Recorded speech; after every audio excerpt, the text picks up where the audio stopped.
Paz y bien, querido hermano y hermana en Cristo. Para este día, 10 de noviembre, la Iglesia nos propone el Evangelio de San Lucas, capítulo 17, versículos 11 al 19. En aquel tiempo, cuando Jesús iba de camino a Jerusalén, pasó entre Samaria y Galilea. Al entrar en un poblado, le salieron al encuentro 10 leprosos, los cuales se detuvieron a lo lejos y a gritos le decían: Jesús, Maestro, ten compasión de nosotros. Al verlos, Jesús les dijo: vayan a presentarse a los sacerdotes. Mientras iban de camino, quedaron limpios de la lepra. Uno de ellos, al ver que estaba curado, regresó alabando a Dios en voz alta. Se postró a los pies de Jesús y le dio las gracias. Ese era un samaritano. Entonces dijo Jesús: ¿no eran 10 los que quedaron limpios? ¿Dónde están los otros 9?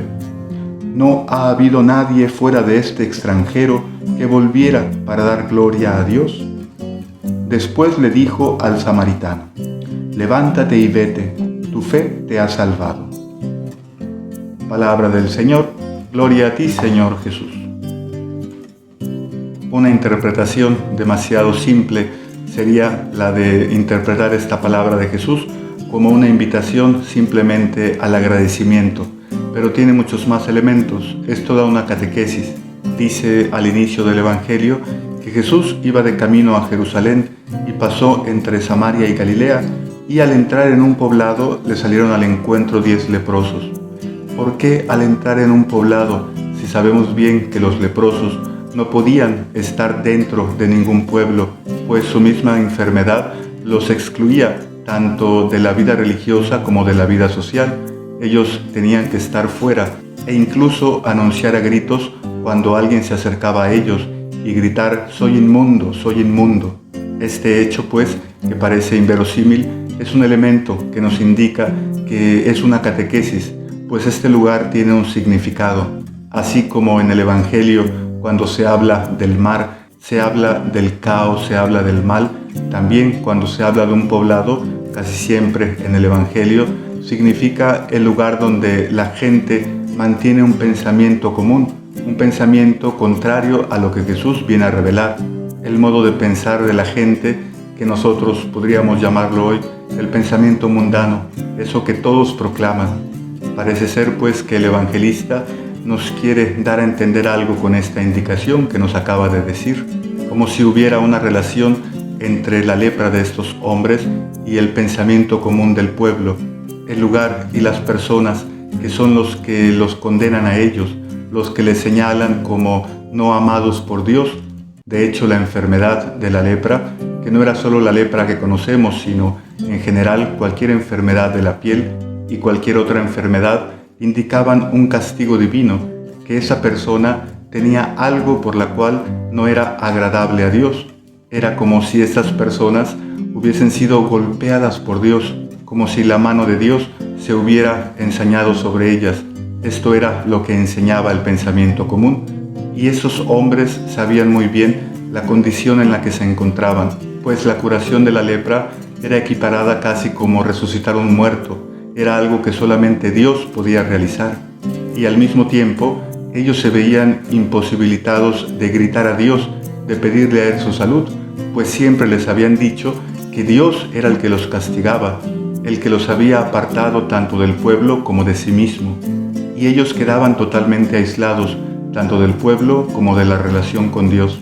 Entonces, cuando ven a Jesús, se detienen y le gritan desde lejos: Jesús, Maestro, ten compasión de nosotros. Dicen los estudiosos que más que llamarlo maestro, le llaman jefe. Ellos le piden a Jesús un poco de compasión, como si le estuvieran preguntando: tú que eres el jefe, tú que eres el maestro, ¿qué es lo que dices? ¿Realmente es Dios el que nos castiga? ¿Tienen razón estos que los han condenado por la enfermedad que padecen? ¿O tienes tú algo diferente que decirnos? Jesús no les dice una palabra, no les da una enseñanza, solamente les da una indicación. Dice: vayan a presentarse a los sacerdotes. Esta manera de curarlos también tiene un significado.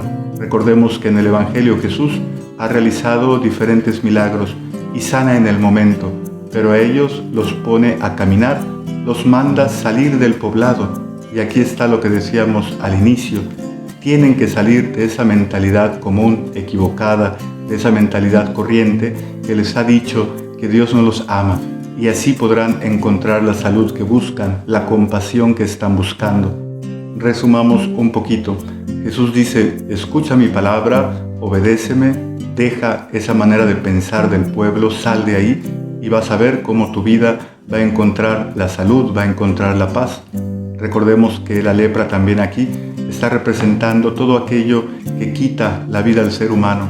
La lepra venía equiparada al pecado del hombre, porque así como la lepra va terminando con la vida, va deshumanizando, va quitando la belleza a la vida del ser humano, lo mismo sucede con el pecado. Mientras vivimos en esa mentalidad que nos aleja de Dios, o como decíamos en evangelios pasados, de comercio con Dios, con una relación lejana, o creyendo en un Dios que castiga, que manda al infierno, mientras se siga en esta mentalidad, no se va a encontrar la salud.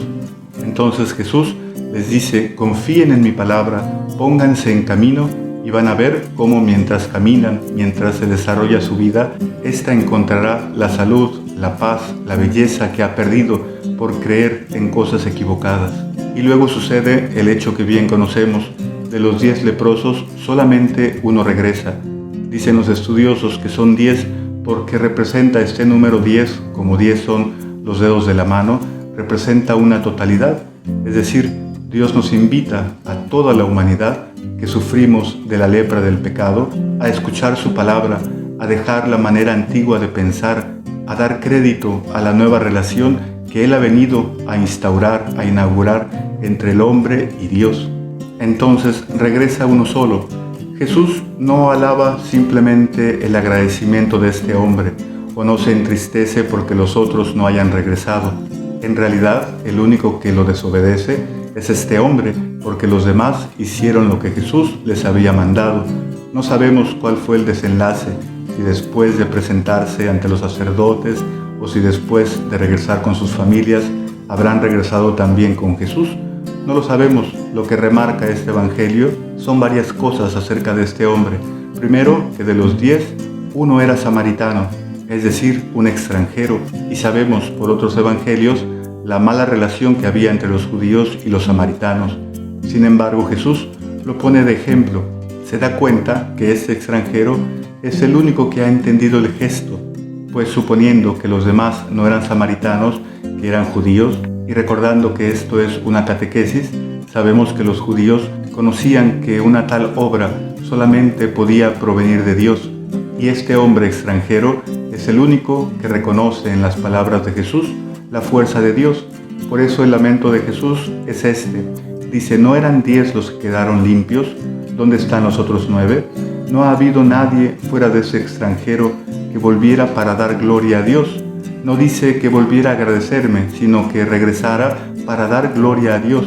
Él ha reconocido que la gloria de Dios se ha mostrado en las palabras de Jesús, porque ha recibido luz, porque ha recibido salud, paz, ha recibido la compasión que Él estaba pidiendo. Y por esto entonces Jesús le dice: levántate y vete, tu fe te ha salvado.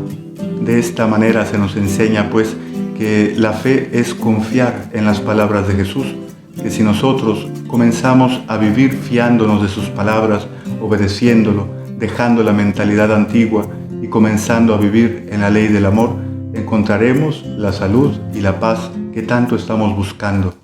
Y sabemos bien que la fe no es simplemente reconocer que Dios es Dios, sino reconocer en las palabras de Jesús la guía y la luz de parte de Dios. Jesucristo es el único mediador.